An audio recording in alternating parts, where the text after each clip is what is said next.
Halo, Assalamualaikum semuanya. Kembali lagi sama aku, Haula Mutia, dengan NPM A1G025104 dari kelas 1B PGSD 2025. Hari ini kita akan kembali membahas materi pengelolaan pendidikan materi kelima, yaitu manajemen peserta didik dan sarana prasarana sekolah.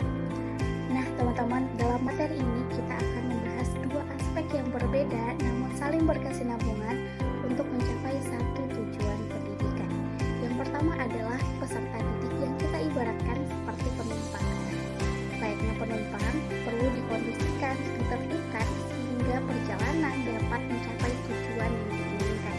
Sedangkan sarana prasarana seperti kendaraan yang memfasilitasi para penumpang untuk mencapai tujuan mereka.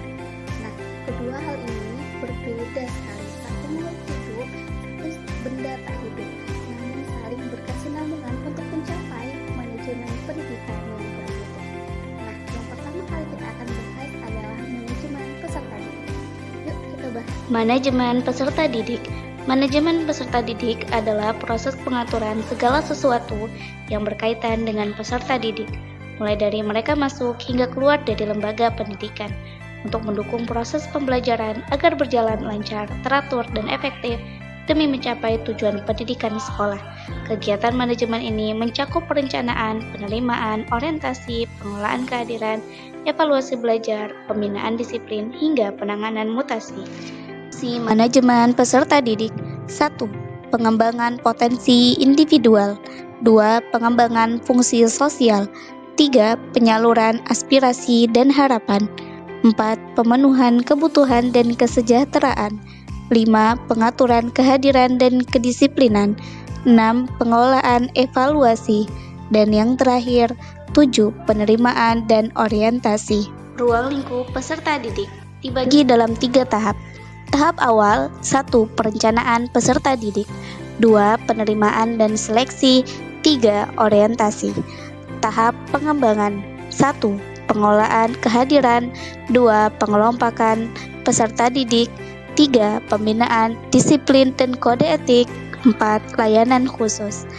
Tahap evaluasi dan kelanjutan, 1. Evaluasi hasil belajar. 2. Mutasi dan kenaikan kelas. 3. Pengolahan kelulusan dan alumni. Teman-teman, dari penjelasan tadi dapat kita dapatkan bahwa peserta didik bukanlah individu yang statis, namun memiliki karakteristik, potensi, serta kebutuhan yang perlu dikelola dengan baik dalam manajemen peserta didik, sehingga dapat mengoptimalkan potensi dan kemampuan mereka.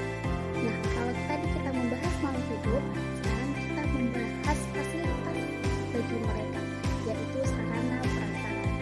Yuk kita bahas. Sarana prasarana. Sarana dan prasarana adalah sebuah benda atau barang yang bergerak maupun yang tidak bergerak yang digunakan untuk menunjang terlaksanakannya proses pembelajaran yang langsung maupun yang tidak langsung dalam sebuah pendidikan. Pengertian manajemen pembelajaran yang dikemukakan oleh Rohiyat 2006, manajemen sarana prasarana adalah kegiatan yang mengatur untuk mempersiapkan segala peralatan atau material bagi terselenggaranya proses pendidikan. Fungsi sarana prasarana. 1. Perencanaan. 2. Pengadaan. 3. Pemanfaatan. 4. Pemeliharaan.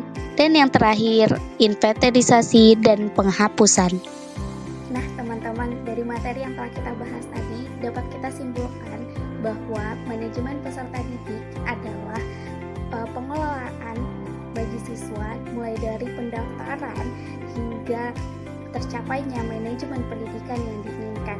Sedangkan manajemen sarana prasarana adalah pengelolaan fasilitas fisik maupun non-fisik untuk mendukung manajemen pendidikan. Keduanya saling berkesinambungan untuk mencapai pendidikan yang berbeda. Dari materi yang telah dibahas, ada kuis nih untuk teman-teman. Bisa dijawab di kolom komentar ya.